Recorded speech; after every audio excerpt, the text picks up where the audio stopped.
going on? Welcome to the Subi Shades video with me on a beautiful day. Hashtag Teamallblade, hashtag Nobladeleftbehind. Come on in, throw me a Subi smile, and all I gotta say is squad goals. Thank you for being here, for clicking in today's video, and for joining me. Hopefully wherever you're watching from, you're drinking something cold, sitting in a comfy chair, ready for a shave. You know why? Today I've got just over 24 hours of stubble, and we're gonna knock it down, smash it into the ground with the Parker variant options. I'm really excited. This is an adjustable safety razor being produced by Parker of Super Safety Razors, and I absolutely love the way that this shaves. I really like the heavy knurling. I like the weight of this razor. We're going to talk about the performance, the options, the kind of the remodeling, right? This is a newer razor that they kind of just created in 2023, where this one's an older staple that you can find a lot of reviews and a lot of discussion on. Again, this is the Parker adjustable safety razor, and we're going to be discussing both of these today on our channel, and I'm thrilled to have you here for it. I'm going to tell you this. It's going to be an awesome, very close, very smooth shave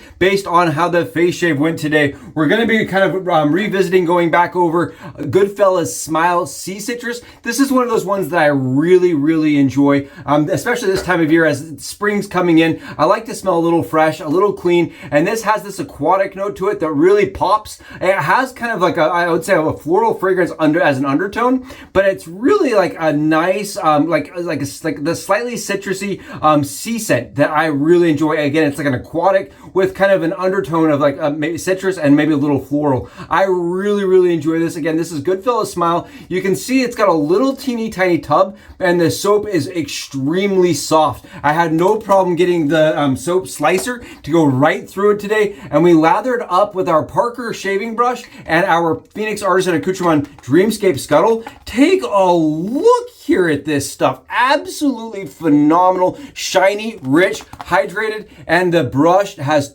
tons and tons of splay, and it really releases that lather easily. Take a look at how like the lather just builds up and releases. Awesome stuff. Again, from Goodfellas Smile. It's a soap that I have had kind of a love affair since I started wet shaving. It was a brand that I started with because I liked the scent kind of description. I was like, that sounds like something I would like. It sounds like it'd be something up my alley. And as soon as I got it, I fell in love with it, but I couldn't find this splash anywhere. And they do carry this on Super Safety Razor's website, and I will have a link on to their webpage in our kind of in our links below. And I do appreciate each and every one of you that go through those links and help support the reviews and help our channel to grow a little bit every single time you do that. So to you, thank you so much. All right, let's talk about the razors. I love both of these.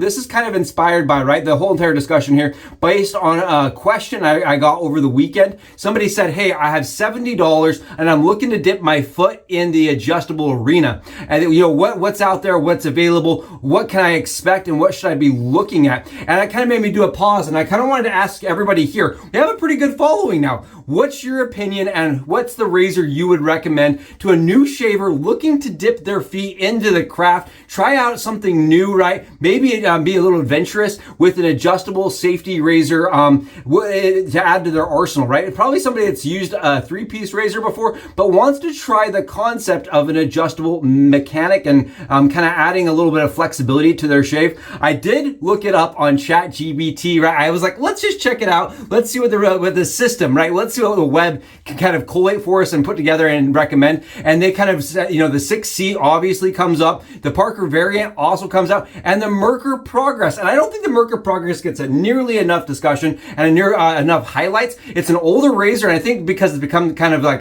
it's more of a staple piece. It's something you see people use, not see people like a lot of reviewers showing, because it's so common now. And I really do like the Merkur Progress. I like it a lot. And this kind of follows some of those same mechanics as the Merkur Progress, where you have the line that shows you how to line the razor up as you're assembling it so that the razor will adjust to 0. The mechanic of these, the way they adjust, very similar. The Merkur Progress has a Bakelite or plastic handle, depending on what area you're getting yours from, that spins here and allows the razor to adjust. Very similar to this, but I like that this is like a knurled knob. It feels a lot better in my hand, at least in my personal opinion here. And I like the heavy knurled brass I really like the brass handle here. It adds a lot of utility, a lot of really, really good ergonomics, as opposed to the slippery surface of the Progress. I love the shape of the Progress, but it was this actual texture of the handle slipping around in my hand that it made me a little hesitant to recommend to a new shaver, right?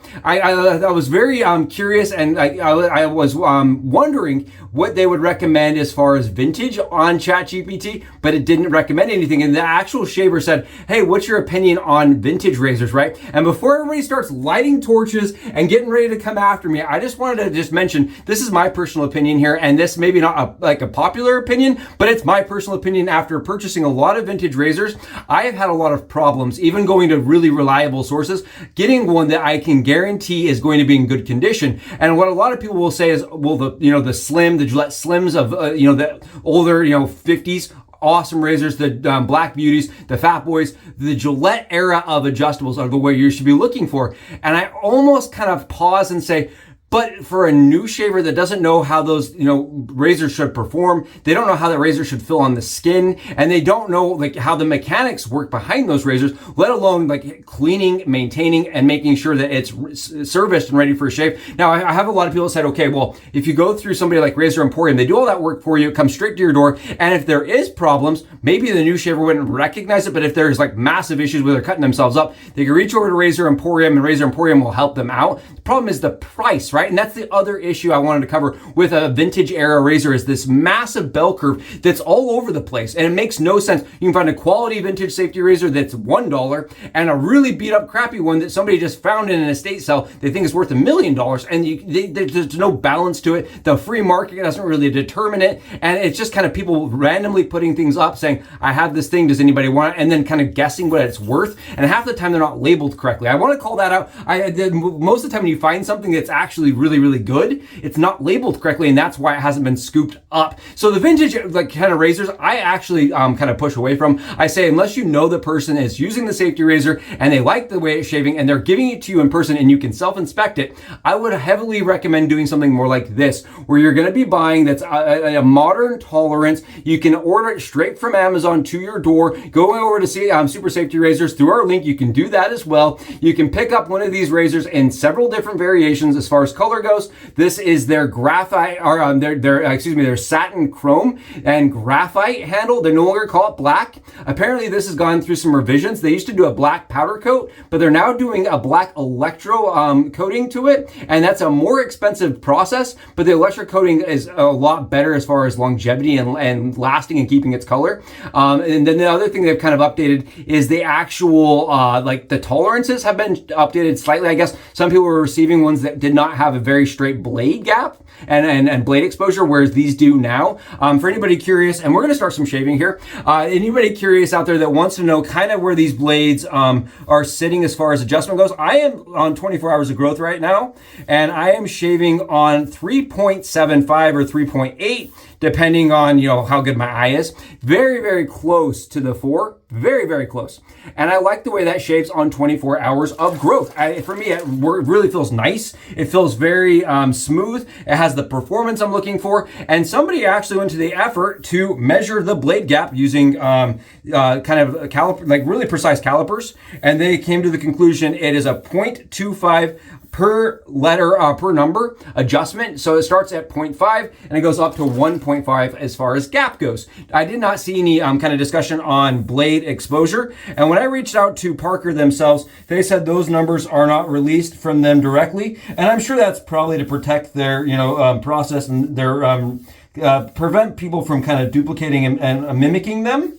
As far as the razor itself, I like this a lot. I like that it offers adjustment on the go. As far as the Rockwell 6C, which I did tell that other shaver to look at, the problem is you have to kind of unassemble and reassemble. I call that more of a modular system than I do a true adjustable system. We just use Mike's, the titanium shield safety razor is kind of where these conversations were starting. And his is kind of similar, where you adjust the handle before you can adjust any kind of adjustment in the razor. And for me, that almost makes it like a slight I would say it's a con against the system where you can't just adjust a wheel and have it adjust. Even the old Fat Boys and Gillette Slims, you're going to adjust the toggle here and then adjust your actual like aggressiveness as far as the dial goes. Where I like this, it has an infinite wheel. There's no like clicking settings that lock you into a certain setting. I like this a lot. It is a spring mechanism that you're going to have to kind of watch and clean and make sure it dries, but it's going to, I mean, overall give you an infinite amount of adjustment, and you can fine tune and get exactly what you're looking for. Another reason I really like this, I also like the handle length for a head shave. That was one thing the person was looking for, was a head shaver. And for me, I like the handle length of these variants. Very, very nice handle length, good weight. Just the open comb on here actually has more weight than its flat bar, kind of, you know, other safety razor, other comparative safety razor. It actually has 112 grams versus 109 on the flat bar side, which I thought was kind of interesting. You'd think with a open comb design, you'd have less material, but actually the way that this works is they've rounded that, and it looks like there's a little bit more material on the bar. Is probably where your extra 2 grams is coming from. You can see they've rounded it upwards, which I also like. A lot of open combs of the kind of the original vintage era, they rounded them downwards. Take a look here how they round them up. I like that a little bit better. I think it's really smooth across the skin, and you avoid having little corners and stuff that can bite down into your skin as you're shaving and getting those rake marks if you get the wrong angle. The angle for me is very easy. That was one thing I wanted to mention compared against the Merkur Fooder. The angle for me is a little bit nicer. It's a little bit more narrow of a head, and I actually showed this in my video loading the razor today. I snipped my blade corners off because I don't like the way those feel, and the Merkur Fooder actually covers those, but it's such a substantially larger head. I'd actually argue that I like the way that this profile fits on my skin just a little bit better. Fits in my tight spots, like around my ears and stuff, a little bit nicer. And I like the handle a lot more than the Fooder. Yeah, it's funny. I was going through the other razors that would even compare to this, right? The YATES came to my mind, the Final Cut, which I really like.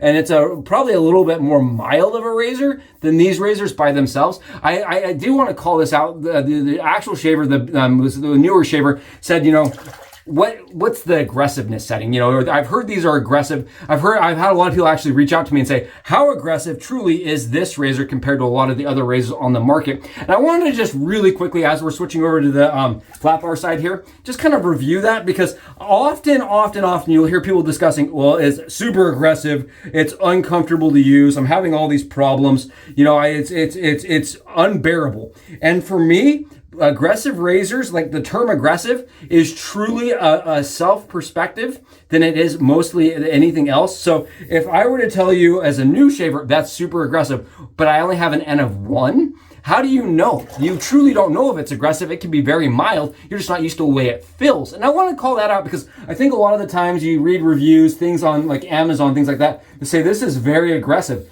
And they're actually just not people that have experienced the craft and what's truly out there. As a person that has used fairly aggressive razors like Mike's Shield Titanium razor at its max setting, that's aggressive. That son of a gun is like going to make you flinch. It makes me flinch after doing the channel for a couple of years, even after all we've seen. It's definitely got some kick to it. The R41, okay, that is an aggressive razor. The Icon Tech, these are aggressive razors, where this, I would say if you were to compare it truly against the heavyweight hitters of the aggressive lineups, this for me is down the middle. And that's where the Parker line really shines, I think, is down the middle as far as aggressiveness goes. It's got a little bit of blade fill to it, and its max settings. It's not like, I would not ever call this unbearable, but it has the performance and really a lot of kick as far as getting you a close shave without doing a lot of passes in its up settings. In its lowest settings, right, you still have that same blade fill. What a lot of people expect with an adjustable razor is that as you adjust the razor down, it's going to lose blade fill. And for me, that's not the case. That really is determined by your blade exposure, which is unadjustable as far as this razor goes, right? You're not adjusting exposure, so you're still getting that same blade fill regardless of the setting. If it's the lowest setting, highest setting, it's going to feel pretty much the same as far as the way it actually comes across the skin. Another thing that really determines blade fill for me is weight. And again, this is 109 grams, so it's hefty. It's definitely got quite a bit of heft to it. But I feel like it's a nice balance between the heft and the actual exposure. Whereas the Pearl Flexi got mentioned, and that's a razor for me that honestly is very, very, very good, very competent at shaving. But I didn't realize how much weight really played into the mechanic of aggressiveness until I lightened mine. So I disassembled my Pearl Flexi. I'm not going to recommend to a new shaver that that's a possibility even, but I did. I disassembled mine and I added like a plastic tube to it, lightened it up, I changed the spring on mine. I did a full custom Pearl Flexi, and that actually reduced the amount of aggressiveness the razor had by a substantial amount. I was surprised. I really was. I thought it was going to be pretty minimal, but it actually changed that razor substantially. Went from being like, kind of cumbersome to being really nimble, but at the same time very smooth and very, very not aggressive at all. I mean, it was very, very mild, to be honest, as I lightened it up.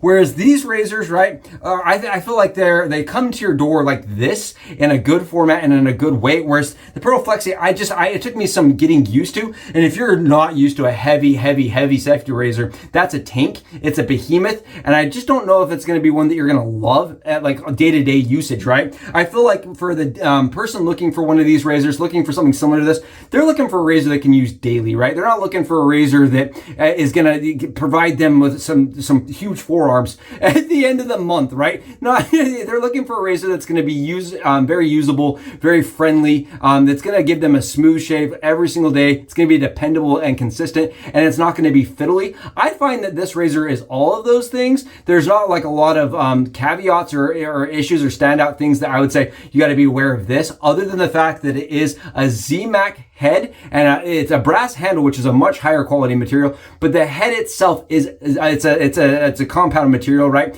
that will erode if it's not maintained. And I want to call that out because a lot of people looking at these are going to say, well, the deal is it's only $60. It's going to be an awesome deal. I'm getting this razor that's made of full brass, because there was kind of a misconception even by me myself when I was reading their descriptions back a couple of years, like it was about a year and a half ago, it said full brass razor. It's actually only full brass from here down. From here up, you're going to be wanting to maintain the material, or otherwise it's going to kind of disintegrate, exactly like the Merkur Progress. A lot of razors like this, and this kind of like dip your foot in the system, try it out, are going to kind of come with that caveat of they're not a lifetime material. You can spend a little bit more money as you start getting more experienced, or you really like the systems, and get a kind of a higher end material, but not from Parker. They do not offer that. I'd love to see a stainless steel offering from them, but I just don't believe they're going to. I think that their market, their segment is in this kind of like wanting to try something out on a budget, wanting to see what it's like, dip your toe in, and experience a very smooth, adjustable shave that's going to give you day-to-day consistency